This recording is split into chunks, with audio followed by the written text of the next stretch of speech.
Hey guys, what's up? I'm Jamison. Welcome back to the Graffiti Black podcast. I have a very, very special guest with me.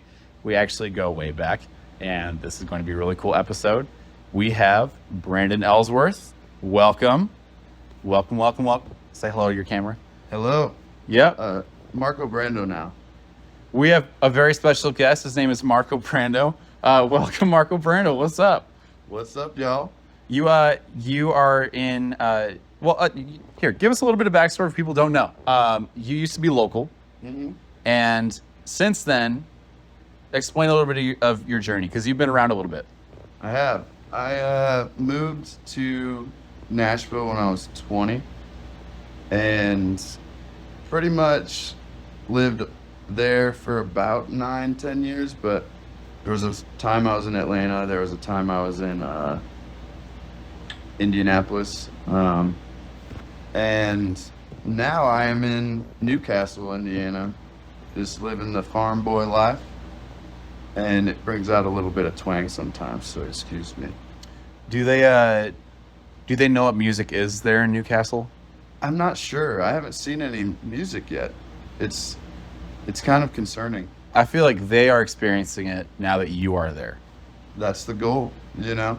And if I need to drive a little to Indy and everywhere, like then you start to see a little bit of music culture. Then there's some civilization. Yeah. Yeah, some happiness. But I like the Nashville is a good mix of that. But I'm definitely loving living in Indy right now and being able to come play shows here in my hometown, which got one coming up tomorrow.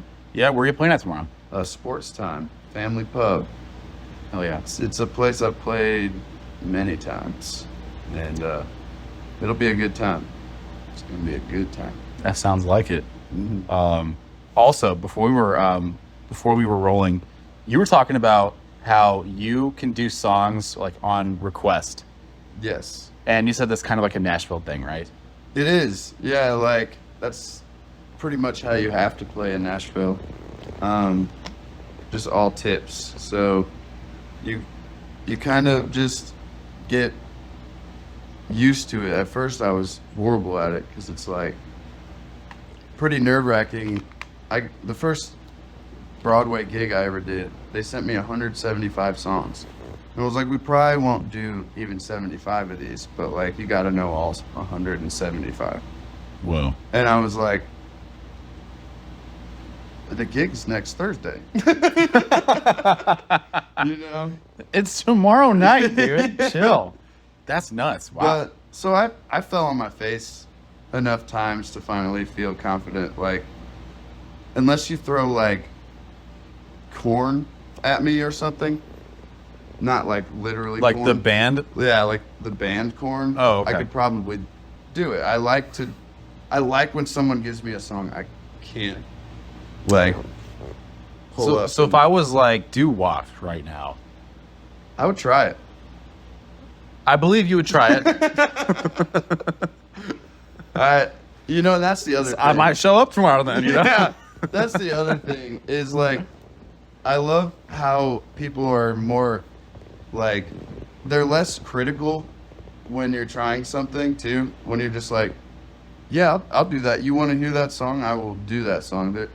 I've butchered them, and that somehow it went great. You know, it's Create your own style out of it. yeah. It's like actually that happened last show.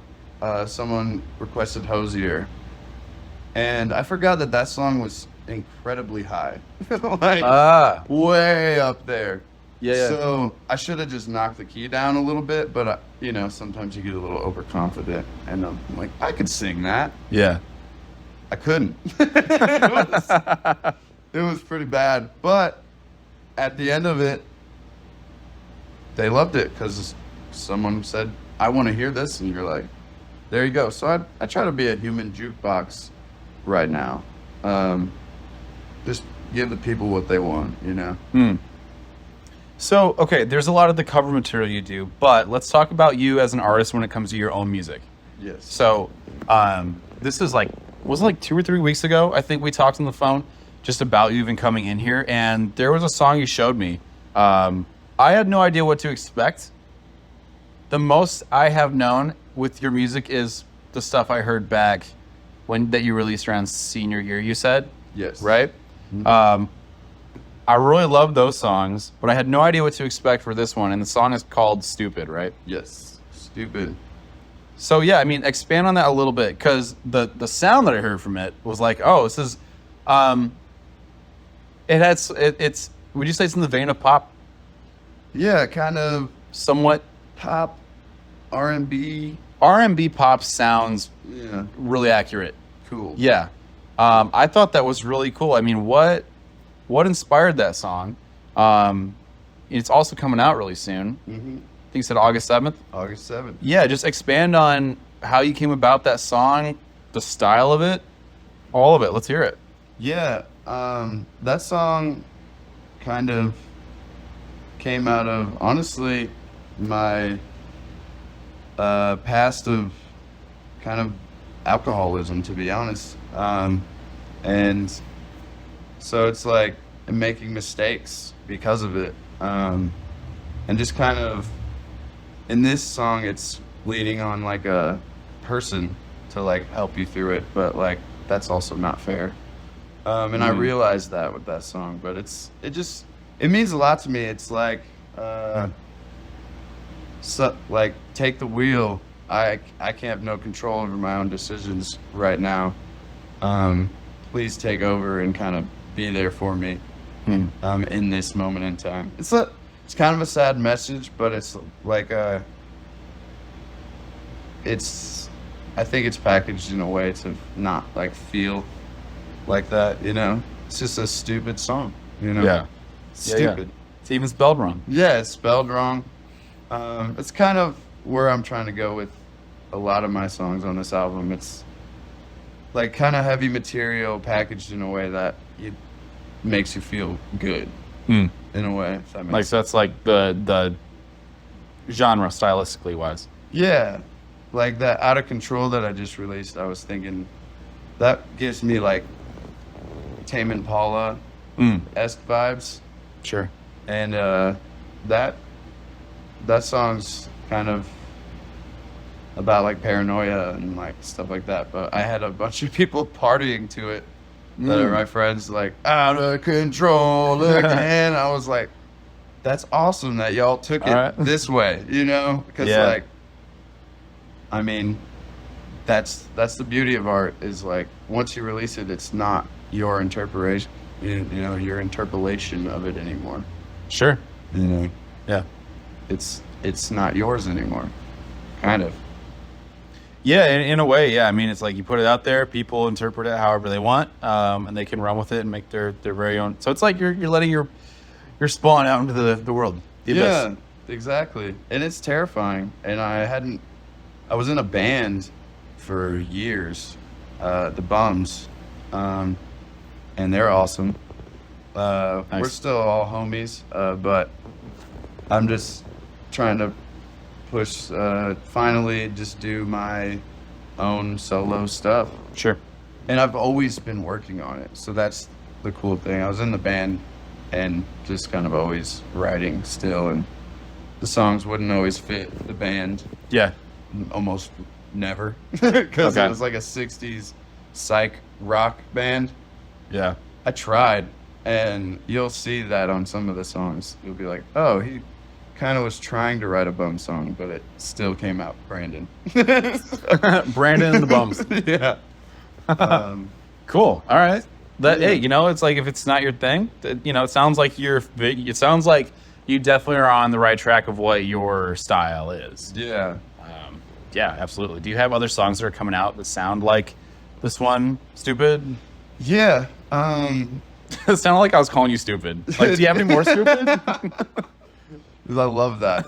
I mean, my profile said stupid since 93 for a second, but I changed it because I was like, I don't know, it seems kind of self-deprecating, but I just thought it was funny. Yeah. Like, but funny way to advertise. But yeah, the whole project kind of has this pop R&B tinge, and the next two projects do The third one's gonna be, I think, more folk. Just me and acoustic guitar, though. All right. Embracing the alternative. But yeah, Space Time, very much R&B. How long does Goodbye take? I'm excited. See, I'm naming songs that you don't know, but Right. I'm like, cool. Yeah, cool. yeah, Like, definitely, man, for sure. yeah, you know For that sure. song, right? Yeah, the one. Yeah, that one.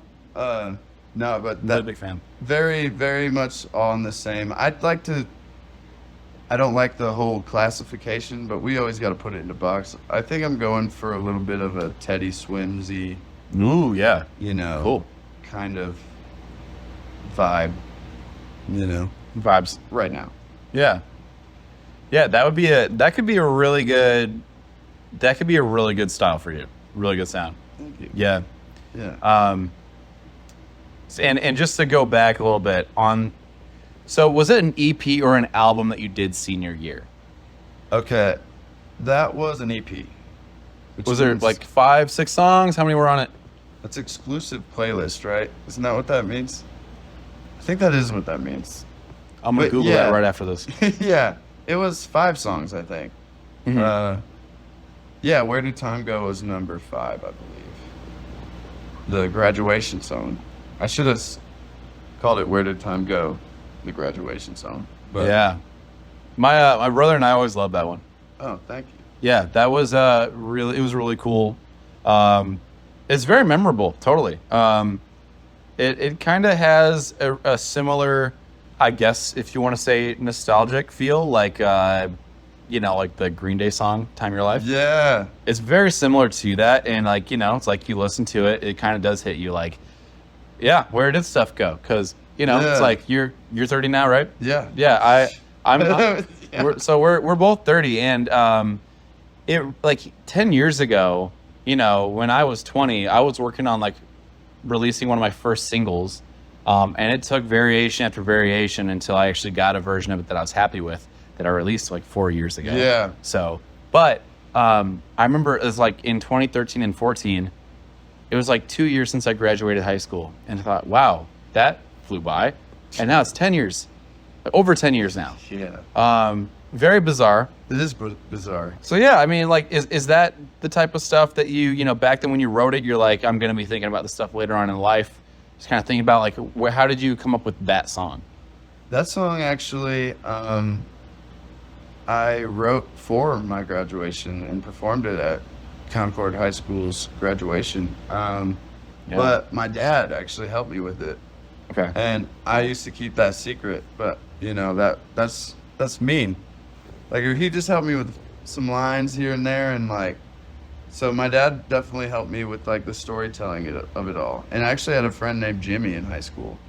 It wasn't like about him, but it was just, I liked the name flowed. Jimmy got ready today. Jimmy is a placeholder for like anyone that Yeah. it can be yourself. It can be like, it can embody everyone at that age with you. Exactly. Yeah, Jimmy is anyone.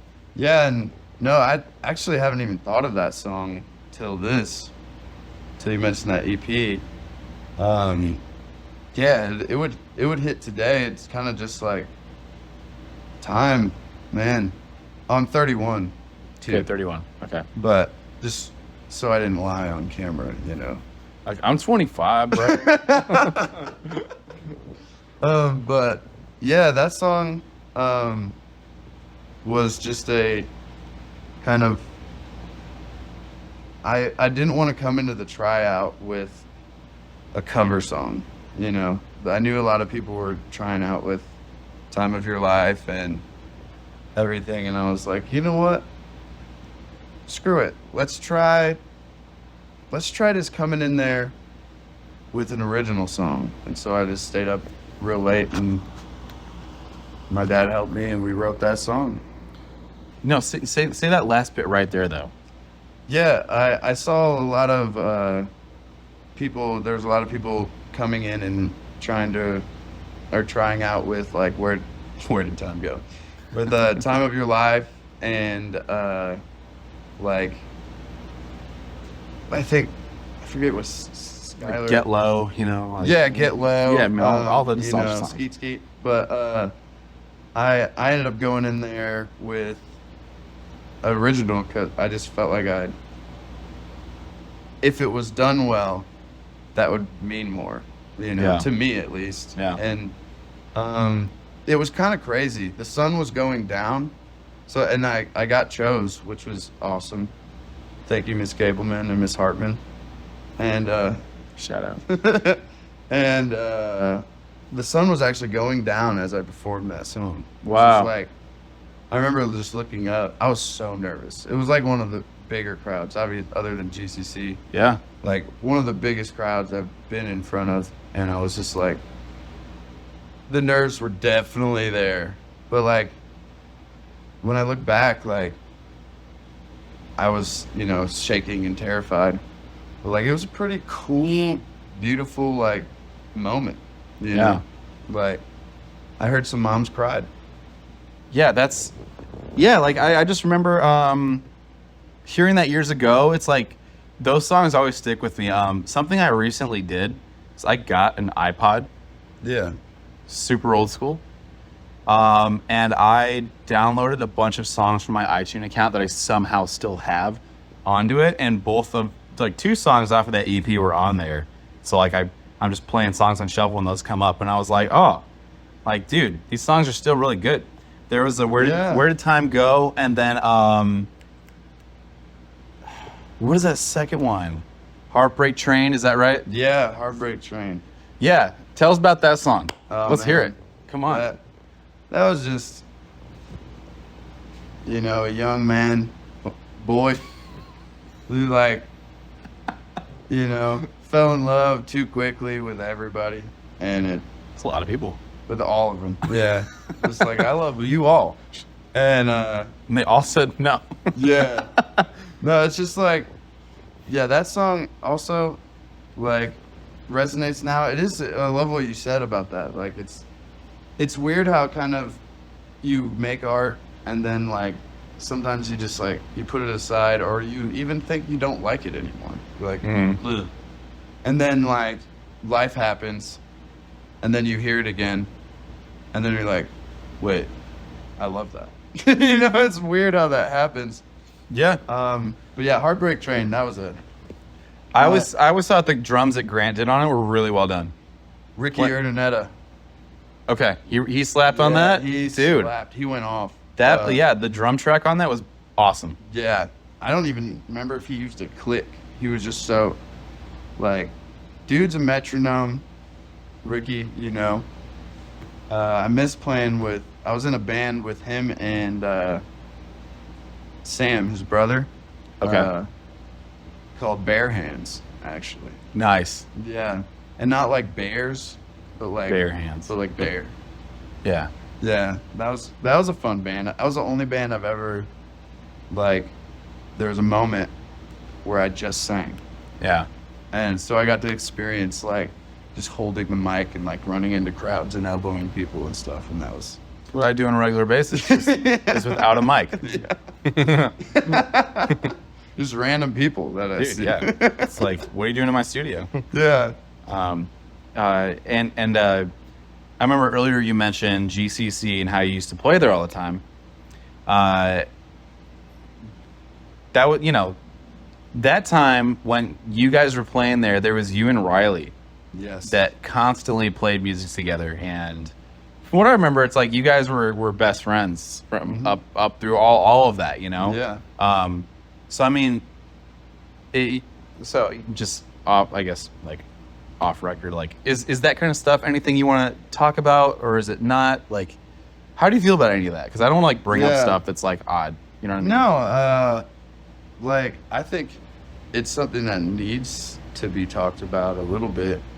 Right.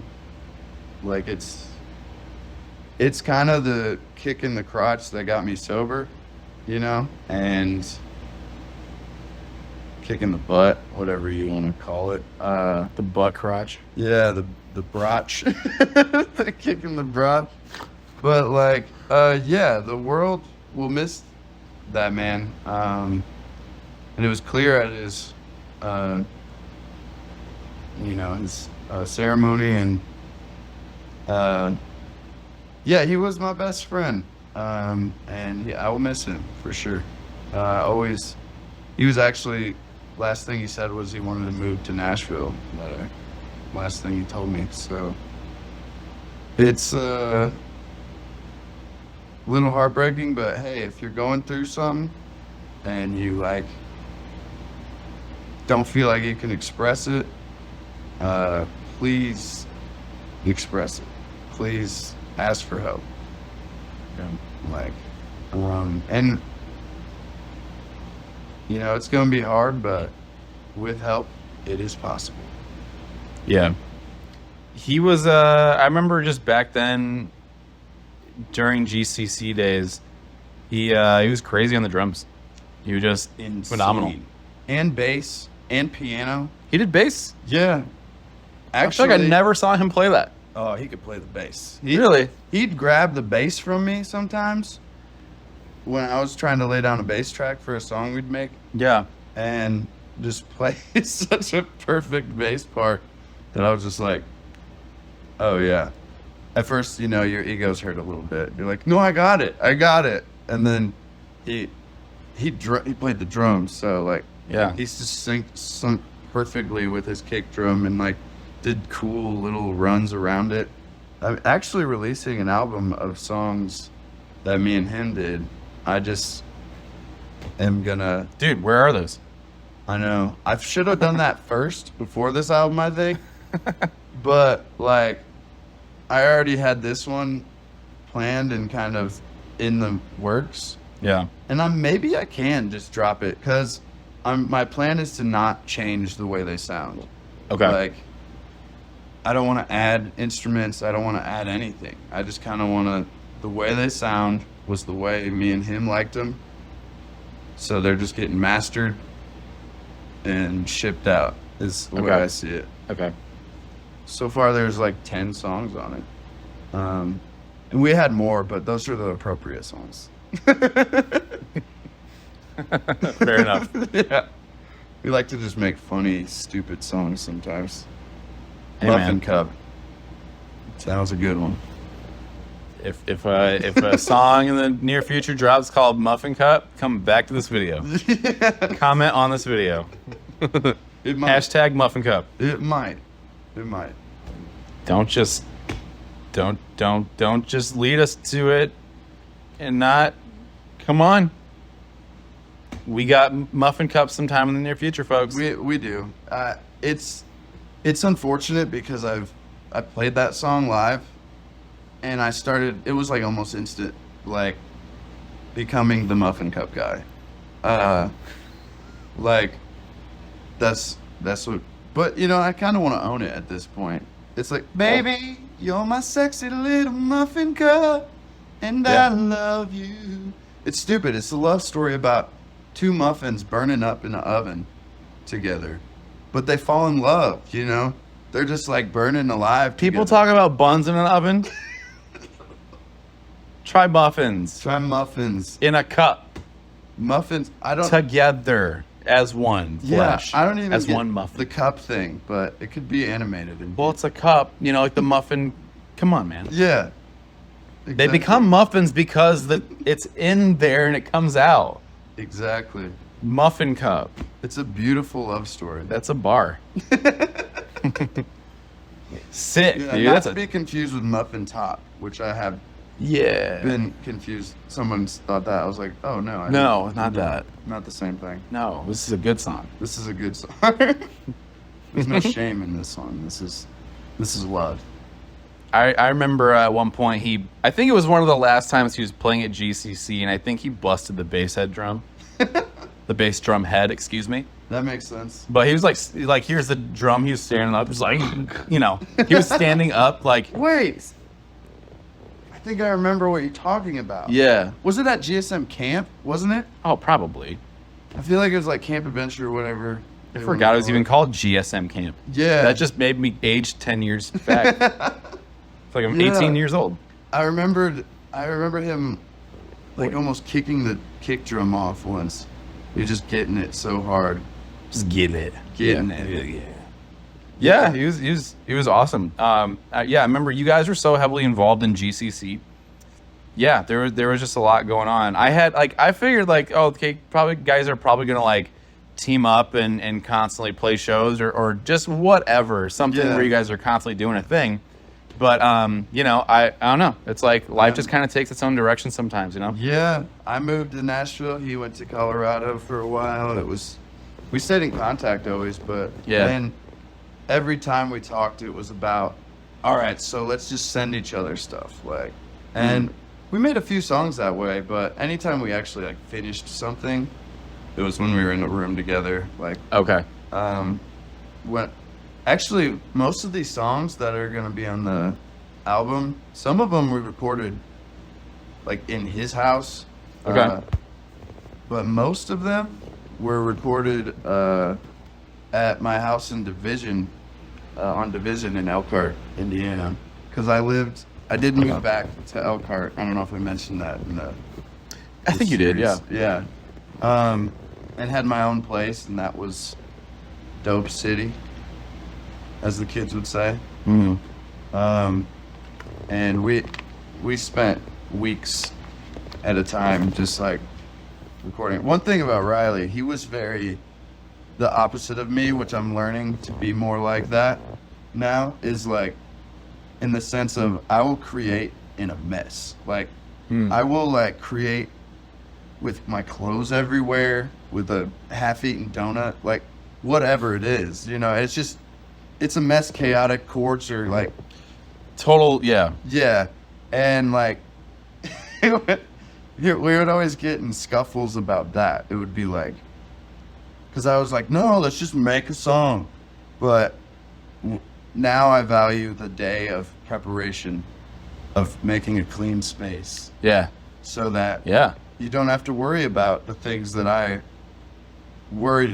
didn't worry about, but were annoying. Sure. Yeah. And like that day of, sometimes it would take a whole day, but I think planning and prepping your space is like, the space in here looks great to me. At the moment, it definitely has chords everywhere and it's fitting exactly what you said. But Not really though. I think you're underestimating the amount of scatterbrained my creative space would look like. oh, I have an idea. Man. Yeah, like this is clean. This is about the state to where me and Riley would get it to before we start hitting record. But Okay. Well, one thing about that I wanted to mention is that, it's not just like if your environment, I think it shows what's going on mentally. Mm-hmm. So, like if you're in a home or you're in a room and it is a disaster, like messy, like in a bedroom, like clothes are out, there's trash everywhere, like just, you know, shit is just everywhere. Yep. Not literally, but it's just a total mess. It's like, that's what's in here that's showing. Yep. And I have seen myself in real time after I have like gone a while and I realized like I need to take more time, stop thinking about work, just organize the space right here. Yep. Take 20 minutes and it's done. And my brain like I feel less stressed just because that room looks better. Then you probably can make, because like say you were stressed, I just need to make this song right now. That was always me. Like, I have this song idea, let's make it. Right. But then once it's clean, you feel better. Like that time is essential. You know, you feel better and then the process is better. The space in front of you is physically empty. And it's like now your brain is also empty. It's not cluttered. Like when that room isn't cluttered, you up here are not cluttered either. You are much more like clear and like sober in your thinking. It's not preoccupied with a bunch of nonsense. For sure. Yeah. Yeah, like they say, I've heard it said, but you know, like I don't like to believe things always. I don't know if you're the same way. Sometimes I hear a saying so many times. What is it? Cluttered space, cluttered mind, or something like that. I'd be like, whatever. You just don't know how my brain works. This is my creative process. Yeah, everybody's different. Why are you judging me? Yeah. Yeah, and then now I'm like, it's so real. Like, and I'm not good at it. But Maybe they had a point. Yeah. And I'm not good at it, but I know you gotta make your strengths or your weaknesses better so it doesn't affect your strengths. Like, Right on. don't just ignore what you're bad at. Like, Yeah. work on it. Yep. You know? Yeah, that's so true, man. Mm-hmm. Trueness. True that. So yeah, with everything from like your very first EP to right now with your single that's coming out, where are you seeing the trajectory of you as an artist? Where are you seeing that go? And it almost is a little too open-ended, but like, where are you seeing it go from here? Is the name of the game to release like singles every so often, or are you more of an album guy? What's going? Are you wanting it to just be here's one type of genre that you hone in on and focus on, or are you wanting to have a bunch of different projects that you're doing? I mean, it can change in a year, it could change in 2 years, but where are you seeing it right now at this point? To be honest, right now I'm in my, right now I'm presenting an R&B project, R&B pop project, but I've always respected and looked up to the way John Mayer did his career, where it was like, you couldn't really keep up with where he was going to go next, genre-wise.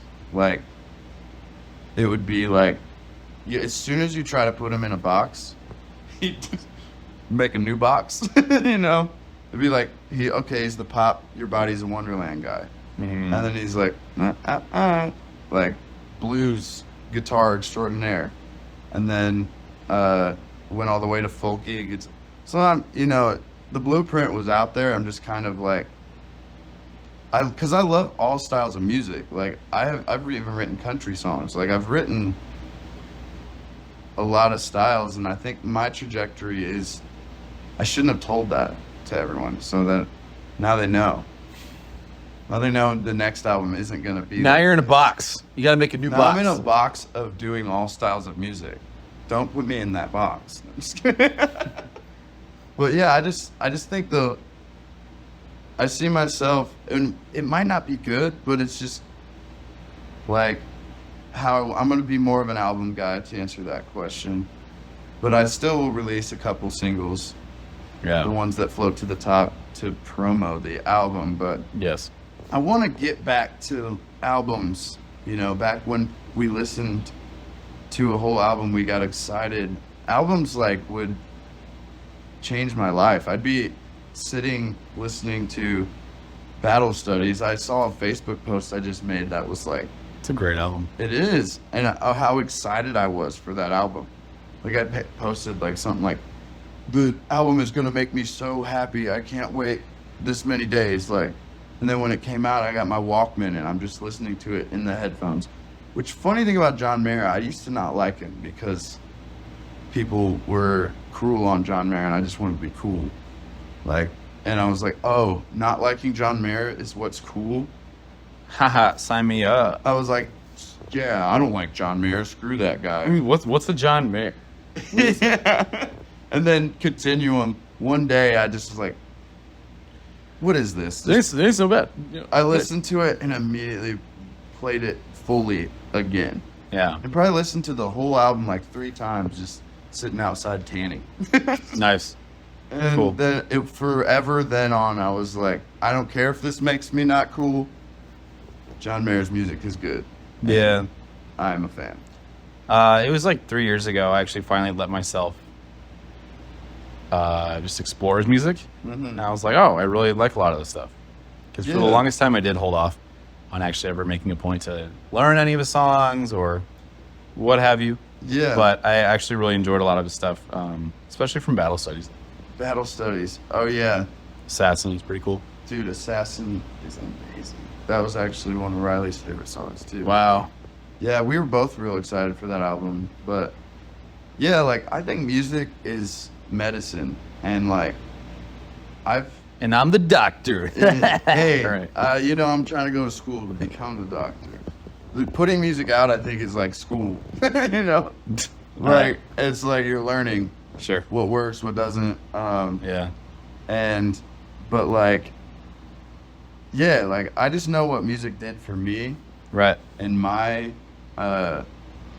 just sanity and eased my anxiety and Yeah. like kind of it truly was like the medicine. Like, and I've had a lot of doctors try to give me medicines, but they just didn't. They never prescribed me music, which is the problem. Of course. Guys, giving me the wrong So pills. obvious. Yeah. The Duh. pill comes in this like, well now whatever. It doesn't come like that anymore. Which I just gave away my age. CDs. What is This that? guy's 85 years old. Yeah, I'm 100 years old. Yep. You can look it up. George Washington hung out with him. Yeah. But yeah, no, I think just music's a beautiful thing, man. Yeah. Any other concluding thoughts? Oh yeah, there was that album I released before the EP that everyone heard. I didn't release it. That's right. To go back to CDs. Yeah. Actually, disc makers.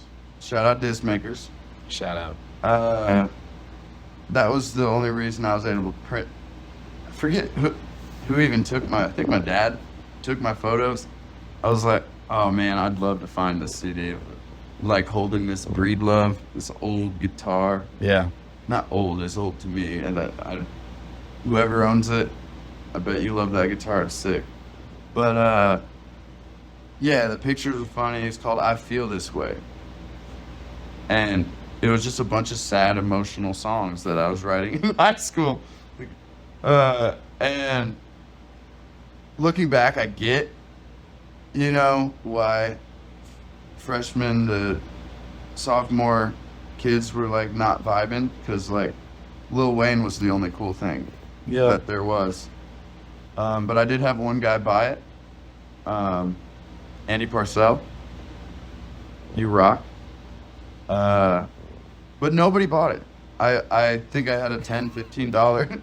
Some Andy guy bought it, but no one bought it. No one else bought it. Yeah, so I spent a lot of my 20s still upset about that. Actually, Still pissed. yeah, I had one guy who said, "Let me take it home and listen to it, and if I like it, I'll buy it." He brought back the CD. The next day. Yeah, the next day. He said, I don't know, it's not really my thing. I don't really like it. And he could definitely afford it. Oh yeah. He Yeah. could definitely afford it. I don't want to name drop here. Brock, you could have afforded it. I'm not gonna name any names, but Brock, you As you can tell, bought it.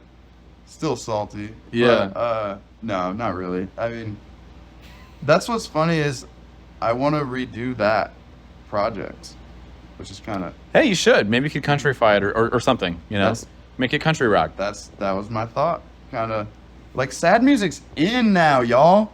It never wasn't, bro. I know. Bro. It's weird. Bro. I was just I'm at the gym. I know. I don't know why I thought sad music, like, I think because of that experience, I forever thought sad music just wasn't it, Okay. I was like, okay, people don't want this. But They do.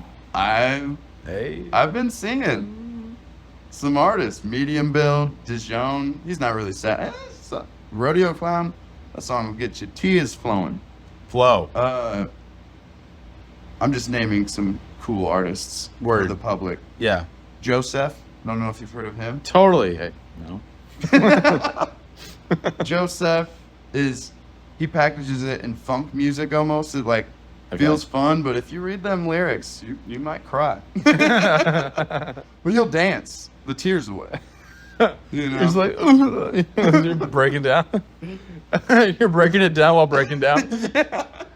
It's kind of beautiful. I respect it. Yeah. But yeah, stay tuned. I'm actually releasing the full-length album January 19th. There might be a surprise. It's called Take Your Time. There might be a surprise before or after.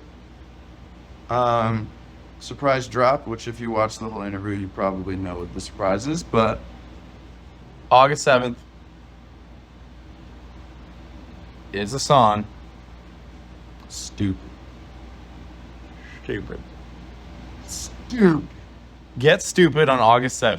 Yes. Stupid August 7th. That's it. August 7th, stupid. Stupid. You know what's stupid? August 7th. Get stupid. Ha ha ha. Stupid.